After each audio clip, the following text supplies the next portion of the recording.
আজ আমরা চলে গিয়েছিলাম পল্লীকবি জসিমউদ্দিনের বাড়ি, তার বিখ্যাত নকশিকাঁথার মাঠে বসে ইফতার করার জন্য। ইফতার কেনাকাটার জন্য দায়িত্ব পড়ে আমার এবং মামার উপরে। এর জন্য আমরা চলে যাই খন্দকারে। আপনারা যারা যারা খিচুড়ি পছন্দ করেন তারা অবশ্যই খন্দকারের এই খিচুড়িটা ট্রাই করে দেখতে পারেন। আমি এটাকে 10-এ 10 দেব। ইফতারের যাবতীয় সবকিছু কেনাকাটার পরে আমরা রওনা হই আমাদের গন্তব্যের উদ্দেশ্যে। আমাদের সবার উদ্দেশ্য ছিল পল্লীকবি জসিমউদ্দিনের সেই বিখ্যাত কবিতা সজনবাদিয়ার ঘাট, আর সেই সজনবাদিয়ার ঘাটে বসে আমাদের সবার ইফতার করা। পুরো একটা অ্যাডভেঞ্চার পাড়ি দিয়ে আমরা আমাদের গন্তব্যে ঠিকই পৌঁছাই, কিন্তু সেইখানকার অবস্থা দেখে আমরা সবাই নিরাশ হয়ে পড়ি, কারণ জায়গাটা পুরোই নষ্ট হয়ে গিয়েছিল। আমরা ভেবেছিলাম যে নদীর সাইডে বসে ইফতার করব। যাই হোক, অ্যাডভেঞ্চারটা ভালোই ছিল, কিন্তু কিছু করার নেই। এখন আমরা সবাই মিলে ডিসাইড করলাম পল্লীকবি জসিমউদ্দিনের সেই নকশিকাঁথার মাঠে বসে আমরা ইফতারটা করব। দেন আমরা ওইখান থেকে সবাই মিলে আবার ব্যাক করি সেই অ্যাডভেঞ্চার পাড়ি দিয়ে। চাদর বেছানোর এই ভিডিওটা আমরা মিনিমাম 3 থেকে 4 বার করেছি। মেয়েরা করেছে 2 বার এবং ছেলেরা 1 বার করেছিল। সবার জন্য কাকি পুডিং বানিয়ে নিয়ে এসেছিল নিজের হাতে করে। এই যে কেকটি দেখতে পাচ্ছেন, এটা স্পন্সর করেছেন আমাদের আন্টি।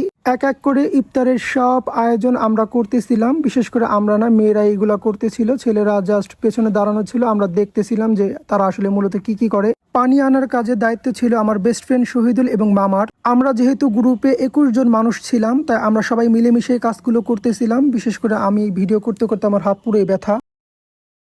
পাশেই চলতেছিল ফটোশুট।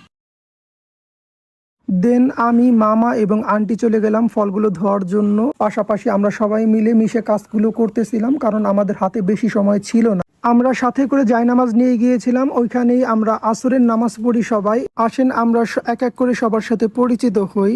এইটা আমার বান্ধবী শেফা, এটা আমাদের আন্টি, এটা আমাদের কাকি, এটা আমার ফ্রেন্ড আয়শা, এটা তনু ছোট বোন, এটা ভাস্তি প্রিয়া, এটা আমাদের সুইট 16 রিয়াদ মানে ছোট ভাই। যাই হোক, এখন সবকিছু ডেকোরেশনের পালা। সবাই হাতে হাতে করে সাজাইতেছিল প্লেটগুলা। আমাদের সাথে আরো ছোট ছোট কিউট কিউট বাচ্চারা ছিল, যারা আমাদের সাথেরই লোক। আমরা এদের ধরেই টোটাল 21 জন। আমাদের হাতে বেশি সময় না থাকায় আমরা সবকিছু দ্রুত গতিতে করতেছিলাম। অলরেডি আমাদের এক জায়গায় আমরা আমাদের সময় নষ্ট করছি। ওইখানে যাওয়া বা একটু সময় পাইতাম, এইখানে আসায় আরও একটু সময় নষ্ট হয়েছে। তাই আমরা দ্রুত গতিতেই সব কিছু করতেছিলাম, কারণ আমাদের ইফতারের আগে আমাদের সব কিছু পরিপাটি করতে হবে, অর্থাৎ আমাদের সব প্লেটগুলো সাজাইতে হবে।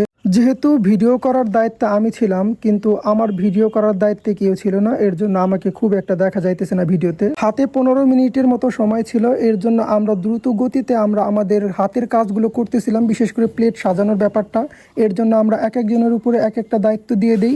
ইভেন আমিও এখন কাজে লেগে যাই। আমার ক্যামেরাটা ধরছিল আমাদের ছোট ভাই তৌফিক। প্রতি বছরের মতো এই বছর ইফতার পার্টিতে আমরা ইফতার আইটেম হিসেবে কম বেশি সবকিছুই রেখেছিলাম। আমাদের হাতে আর মাত্র 5 মিনিট সময় ছিল। আমরা সবাই মিলে একসাথে মোনাজাত ধরি।